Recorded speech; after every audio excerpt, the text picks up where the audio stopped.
India TV YouTube channel को subscribe करें और बेल आइकन दबाएं। नमस्कार, आप देख रहे हैं इंडिया टीवी। आपके साथ मैं हूं मीनाक्षी जोशी और इस बुलेटिन की हम शुरुआत कर रहे हैं बंगाल चुनाव को लेकर इस वक्त की सबसे बड़ी खबर के साथ।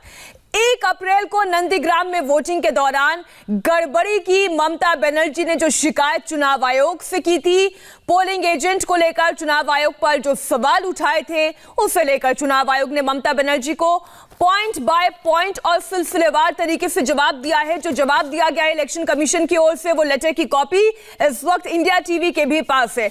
ममता बनर्जी ने आरोप लगाया था कि चुनाव आयोग के अधिकारी उनके पोलिंग एजेंट को बूथ के भीतर दाखिल नहीं होने दे रहे हैं, लेकिन चुनाव आयोग ने जो जवाब दिया है उसके मुताबिक यह आरोप बिल्कुल बेबुनियाद है। चुनाव आयोग के मुताबिक टीएमसी का पोलिंग एजेंट बूथ पर आया ही नहीं।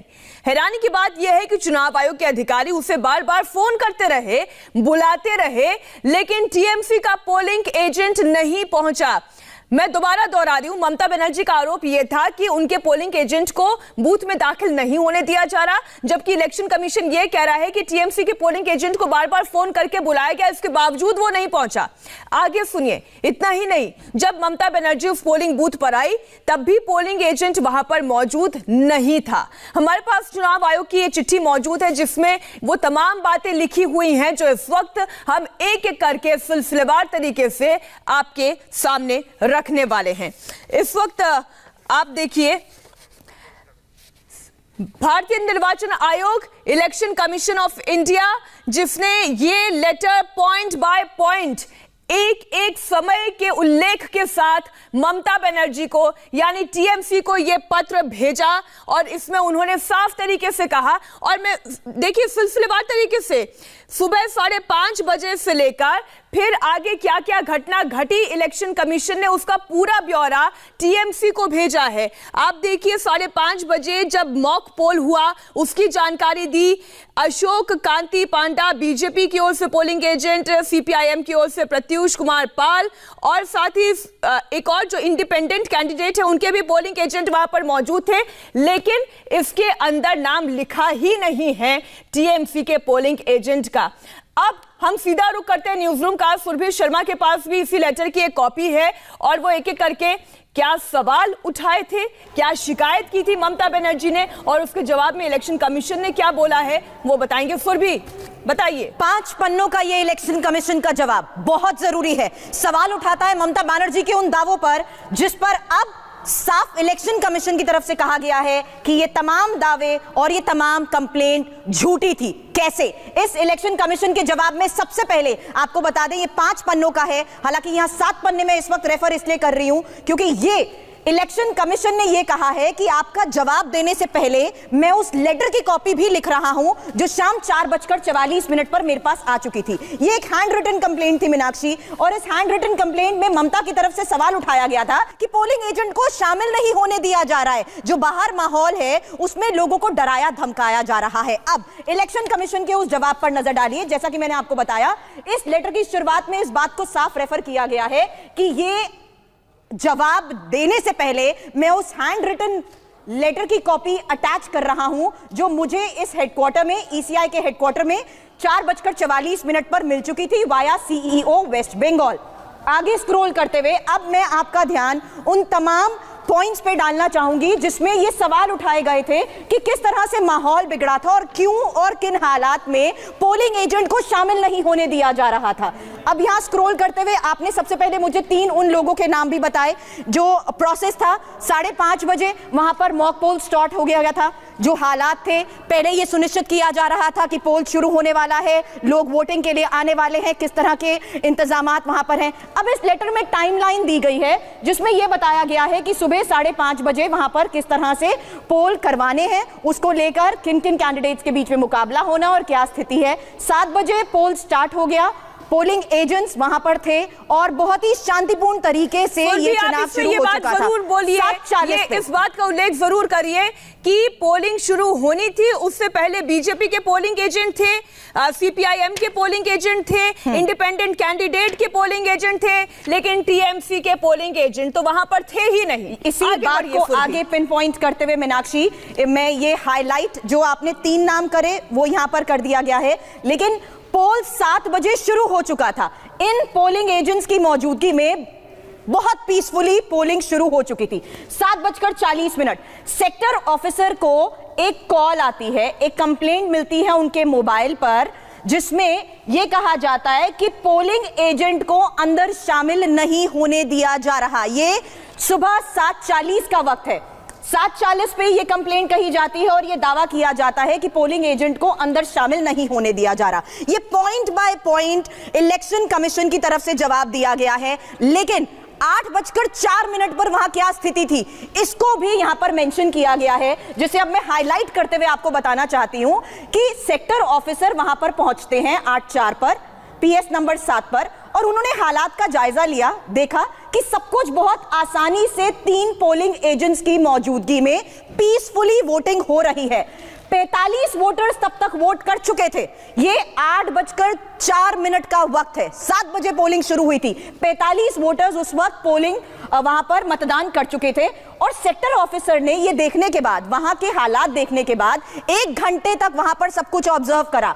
उन्होंने उसी कंप्लेनेंट को फोन किया जिस शिकायतकर्ता ने ये फोन करके कहा था कि यहां पोलिंग एजेंट को अंदर शामिल नहीं होने दिया जा रहा है। उसी शख्स को मोबाइल पर वापस कॉल किया जाता है सेक्टर ऑफिसर की तरफ से।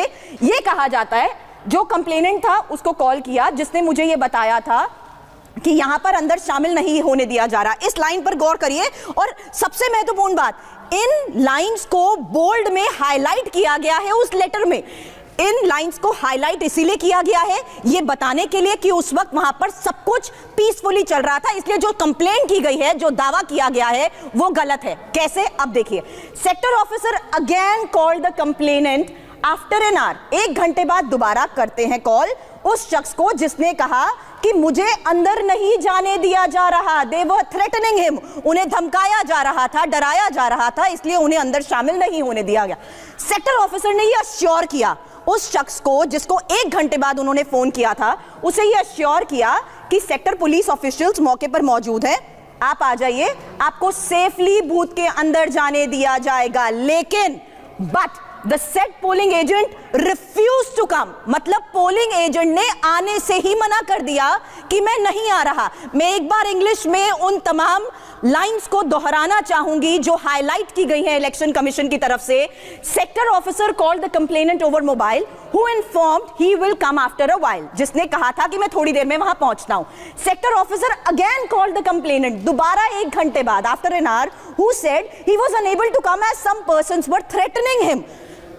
सेक्टर ऑफिसर assured him, ये आश्वासन दिया कि सेक्टर पुलिस ऑफिशियल्स हैं and they will help you safely enter inside the booth, but the polling agent refused to come. धमकाया जा रहा था, पोलिंग बूथ के अंदर नहीं जाने दिया जा रहा था। तो पहली बात तो ये, फिर वो वहां से चला क्यों गया? उसे इंतजार करना चाहिए था, क्योंकि प्रिसाइडिंग ऑफिसर अगर वहां पर पहुंच गए थे और इस बारे में उनको कह रहे थे कि आप आइए, हम आपको अंदर लेकर जाएंगे, तो फिर उसने मना क्यों कर दिया?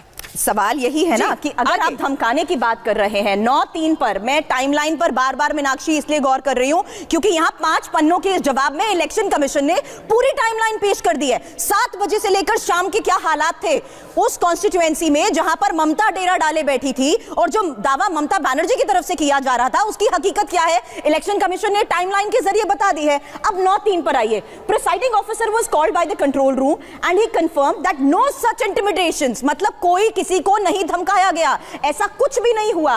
वो साफ कह रहे हैं कि प्रिसाइडिंग ऑफिसर ने कंट्रोल रूम में बात करी और ये कंफर्म हुआ, he confirmed that no such intimidations had happened in the booth and the poll was going on peacefully. वहां किसी को नहीं धमकाया गया, वहां किसी को भयभीत नहीं किया गया, किसी को नहीं डराया गया, पीसफुली मतदान हो रहा है। अब आगे 9:33 पर देखिए, Shri Nagendra Tripathi IPS who has also been drafted for election duty was asked to go to the booth, मतलब नागेंद्र त्रिपाठी जो IPS हैं उन्हें भी बूथ पर जाने को कहा गया, ये वेरीफाई करने के लिए, verify the veracity of the complaint, यानी जो कंप्लेंट आई है उसकी सच्चाई क्या है। Verify the veracity of the complaint, सच्चाई क्या है, ये कंप्लेंट क्यों आई, क्या हालात है, इसे क्रॉस चेक करने के लिए, इसे वेरीफाई करने के लिए IPS श्री नागेंद्र त्रिपाठी को भी बोला गया कि वो वहां जाए। He reported that everything is going peacefully, यानी आईपीएस की तरफ से यह साफ कहा गया कि वहां पर सब कुछ शांतिपूर्ण तरीके से चल रहा है। अब 10:19 पर on receiving alert from block control room officer again reach PS number 7, he found polling process running uninterruptedly with 271 votes polled, यानी पोल्ड। अब मतलब वो ये बात फिर से कह रहे हैं कि सब कुछ 10:19 पर भी, यानी 8 बजे से सुबह से ये जो कंप्लेंट्स आ रही थी, उसके बाद इस चीज को ना सिर्फ एक बार बल्कि कई बार क्रॉस चेक किया गया, वेरीफाई किया गया कि सब कुछ बहुत स्मूथली चल रहा है। आगे मैं अब 10:19 से बढ़ते हुए जाना चाहूंगी 11 बजे, 1 घंटे के बाद का वहां मंजर क्या था और क्या हालात थे, इसको लेकर भी हाईलाइट किया गया है। 11:06 का वक्त जब सेक्टर ऑफिसर ने इन्फॉर्म करा एसपी पूर्वी Midnapore, who visited the booth with QRT and found poll was going smoothly, यानी सुबह से लेकर 11 बजे तक सब कुछ बहुत शांतिपूर्ण तरीके से चल रहा था। इसलिए दोबारा नागेंद्र त्रिपाठी जो आईपीएस हैं, जिन्होंने पहले अभी थोड़ी देर पहले 1 घंटा पहले ये अश्योर किया था कि सब कुछ सामान्य है, उनसे दोबारा ये पूछा गया, दोबारा क्रॉस चेक किया गया, वेरीफाई किया। Shri Nagendra Tripathi IPS was again asked to visit the spot upon continuous complaints on the issue. Nagendra Tripathi को कहा गया दोबारा जाइए स्पॉट पर, देखिए क्या हालात हैं। उन्होंने फिर वही रिपोर्ट किया। He also reported that the polling was going peacefully. अब इसके बाद general observer Shri Hemant Das IAS and police observer Shri Ashutosh Roy IAPS visited and also informed that the polling was going peacefully. यानी यहां ये बात बार बार दोहराई जा रही है कि तमाम कंप्लेंट्स जो आ रही थी उसको क्रॉस चेक किया गया, क्रॉस वेरीफाई किया गया, सीनियर ऑफिशियल्स को वहां पर भेजा गया देखने के लिए कि आखिर बूथ नंबर 7 पर क्या हालात है। और आगे इस बात का भी जिक्र है, ये भी जानने की कोशिश की कि अगर इतनी कंप्लेंट्स आ रही हैं तो क्या वहां पर सिक्योरिटी बढ़ाने की जरूरत है। DEO Shrimati Smita Pandey received inputs that Honorable CM may move to booth number 7, required security arrangements made. यानी ये इनपुट था कि सीएम ममता बनर्जी बूथ की तरफ जा सकती हैं, तो क्या वहां पर अब और सिक्योरिटी अरेंजमेंट्स की जरूरत है। अब वक्त आता है 1:45, वो टाइम जब ममता बनर्जी बूथ नंबर 7 पर पहुंचती है, वो वक्त जब बूथ नंबर 7 के आगे हालात बिगड़ जाते हैं, क्योंकि बीजेपी और AITC के सपोर्टर्स वहां पर इकट्ठा हो गए। पोलिंग बूथ के बाहर के हालात अचानक से बिगड़ गए और माहौल टेंस हो गया। और भी यही सबसे बड़ी बात है और यही उस दिन लगातार जो स्पॉट पर हमारे संवाददाता मनीष भट्टाचार्य मौजूद थे, वो ये कह रहे थे कि जैसे ही ममता बनर्जी इस पोलिंग बूथ पर आई हैं, उसके बाद से स्थिति यहाँ पर तनावपूर्ण बन गई है। बीजेपी के supporters, all India Trinamool Congress यानी ममता बनर्जी के सपोर्टर्स एक दूसरे के सामने आ गए हैं। कभी ये मामला कम्युनल रंग ले रहा है, कभी कोई ये कह रहा है कि वोट नहीं देने दिया जा रहा है, जबकि उससे पहले तक इलेक्शन कमीशन बता रहा है। आप ये जानकारी दे रहे हैं कि सब कुछ शांतिपूर्ण तरीके से चल रहा था और 271 वोट्स भी हो चुके थे। ये 10:19 का समय मीनाक्षी, इसमें आगे कुछ ऐसे पॉइंटर्स हैं जहां मैं आपको टाइमलाइन से ये भी बताऊंगी कि कितने बजे तक कितने % वोट डाले जा चुके थे।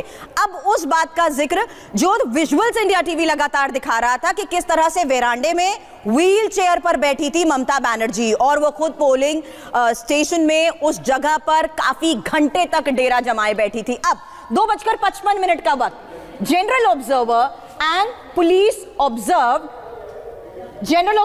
Police observer reach polling station number 7। उन्होंने देखा, they saw Honorable CM sitting on the wheelchair by now in the veranda of the polling station. She alleged her polling agent was not allowed. उन्होंने वही बात दोहराई कि हमारे polling agent को शामिल नहीं होने दिया गया। On verifying with the presiding officer, verify करने के बाद they were told polling agent of AITC never reported. Polling agent तो यहाँ पर आया ही नहीं।